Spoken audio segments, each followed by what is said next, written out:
Welcome back. Now in our forecast, in our satellite imagery this evening, we're paying close attention to the western portion of the basin. We do have a very shallow trough system that is helping to generate some cloudy conditions across the area.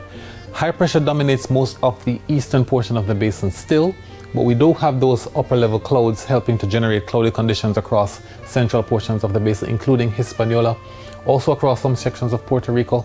We did have some isolated shower activity occur across sections of inland areas of the island today, but we didn't have significant shower activity to warrant any warnings. Now the forecast for tonight, we're expecting partly cloudy skies across sections of the west, but across eastern parishes we still have some showers lingering across sections of the northeast. We expect temperatures to drop to 23 degrees Celsius for both Kingston and Montego Bay. The winds, they are at 5 knots from the north on the south coast and from the southeast on the north. Now in the morning tomorrow, expect partly cloudy conditions with some isolated showers mainly across sections of the north again. And then in the afternoon, we do have shower activity forecast for mainly inland areas and western parishes. Temperatures 31 degrees Celsius in Kingston. Temperature in Montego Bay gets to 30 degrees Celsius.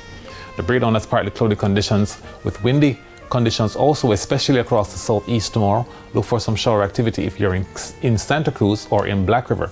Expect showers also if you're in Lucy. It's partly cloudy in Montego Bay and Falmouth.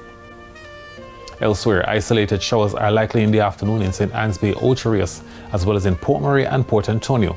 We're expecting it to be partly cloudy across sections of Golden Spring. And then as we move into the weekend, showers are still expected to linger across the area. That's on Friday, Saturday, and Sunday. For the marine forecast, the winds are at 15 to 20 knots on the north coast tomorrow from the northeast. Wave heights are between 1.5 and 2 meters. While on the south coast, winds are east-northeasterly at 15 to 20 knots. And that's it for the weather report and forecast for this evening. But we thank you so much for watching.